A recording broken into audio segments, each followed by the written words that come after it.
What's up, dudes? Hey, today I'm going to show you how to easily remove your polybutylene piping and replace it with PEX. Easy, you say? Well, won't I have to cut holes in my wall? Really nasty drywall holes like that? Well, yeah, you will have to do that. But for some of the runs, at least this might help you out.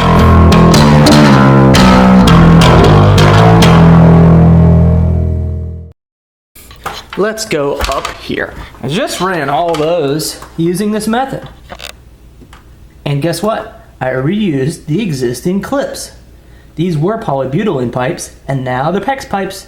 Same clips. Yeah, those clips might be dead in a couple years, but I actually added clips at the beginning and at the end, wherever I can get to them, just to keep them there.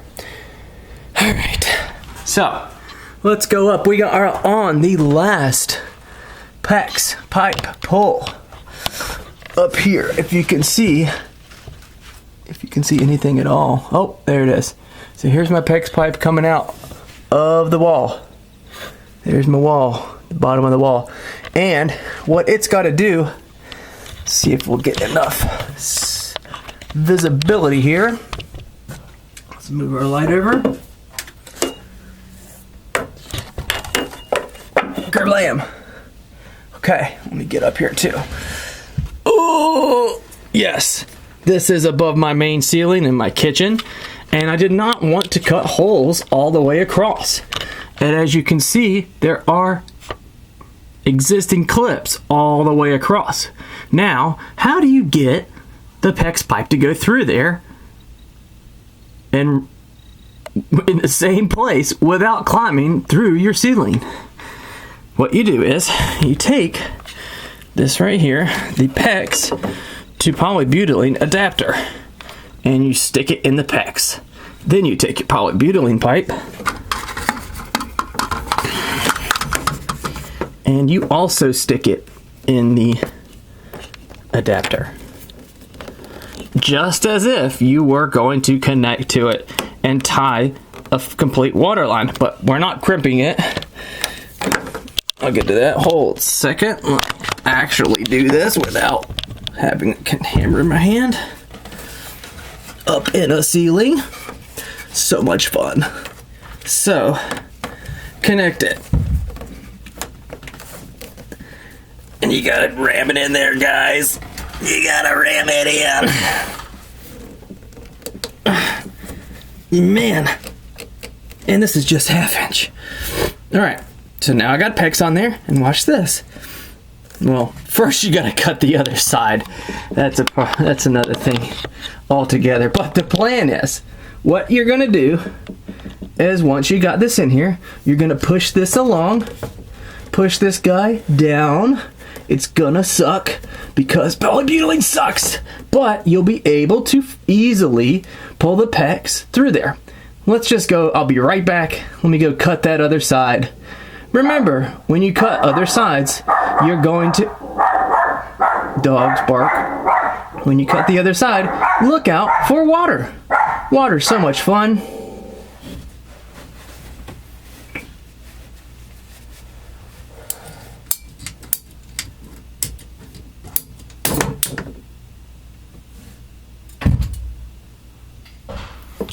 And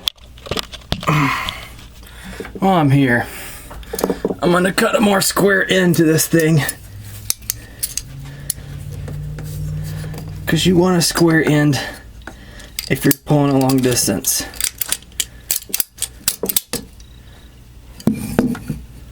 If you want more strength to this connection, or if you're pulling up and down between a wall, number one, never pull, because you don't want this thing to separate in the wall. Let's pull it. Got the other end taken loose. Try to give it a push. So sometimes poly sucks, okay? You see how it's bending like that? That sucks. And the way to combat that is to do a lot of back and forth. I suggest having 2 ladders so you can pull the PEX up on this side. Give yourself a lot of strength. Push as far down as you can, because we don't care about this stuff. It sucks. So we're killing it. And then you gotta go down to the other side and pull it. You could also, if you need help pushing it along, I have used these grabbers before. Grab. These things also suck, but you get the idea. You can use this to keep it straight while you push and hopefully get a little bit further down. But I'm gonna go over there, grab that other side, you can see it hanging out, and pull it further. And it's gonna go all the way down that line, inch by inch. Okay, just push some. Here we go, some more. All right. Like I said, guys, this process sucks, but it's better than cutting your ceiling open.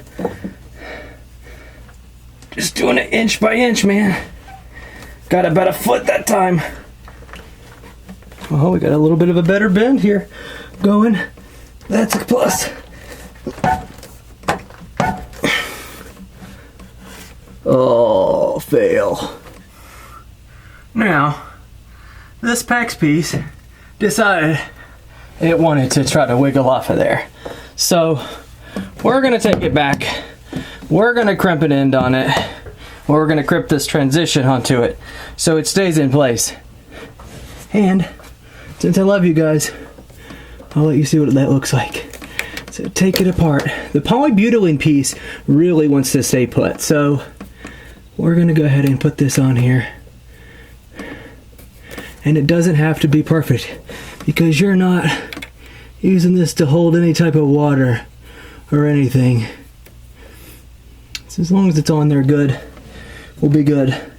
Because what you're doing, all you're doing here is squeezing this in order for that PEX to kind of irreparably bend itself tightly around. And what you're gonna do, what I'm gonna do is leave that for about, I would say about an hour, so this PEX can kind of grip onto it. And then I'll bust it off. Normally, I'll do another video on this, but to get these guys off, you bust this off, and then this PEX is still squeezed on there. So tight, you have to heat it up to get it off. We're not gonna heat it up, we're just gonna leave it so it keeps that tight squeeze. All right, see you in about an hour. Huh. And we're back. I'm here to cut this thing off and pull it the rest of the way through. Just want to show you guys how I cut it off. So, took a lot of figuring out, but you need a really good set of cutting pliers. These are called Lyman's pliers from Lock, and they work pretty well. But also the technique is important. You got to get on this little thing. See if you can see that. On the little nib, like in the direction of the pipe. Squeeze it. And here is the most important part. You squeeze and you turn while supporting this, whatever you got, middle piece. You gotta turn it really slowly while squeezing. Fast does not really work. So turn it slowly while squeezing. And you'll find that the smaller ones are way harder than the big ones. 3/4 snaps off very easily. These, you gotta sit there and work a little bit back and forth. Sometimes you have to bring it back the entire opposite direction until that little piece breaks off. Just like that. Once you do that, you get rid of it. And you get over there. So now it's going to be clipped. It's hiding around here. And you want to punch yourself in the face. Let's have to grab it. Your face is long enough. So be careful when you do these. Or, you know, in this case, there's enough here to get away. This thing just cut off it. Almost there. You know where to use. And you finally pop it off. And there it is, that thing. And if you look, now this piece is on there really tightly. You can see, if I can get it close enough, there's an impression of where the clamp was on the PEX side. And that is not going to want to let go. Hopefully, the poly side will not let go either. But, you know, just in case, Keep in mind, down there, I don't have any access to these little holes, or to this thing, so feeding it down there, it will be hard. So I'm just gonna keep on with this thing. Pull some PEX, push some poly, and then go down to the other side and get those kinks out. And keep going until you're at the end. I'll spare you all the other parts. Here's proof that it works. Nothing broke. Went through all there, all the way to the back. Now I'm gonna hit a 90, screw it to the wall, and go straight up into where that toilet was.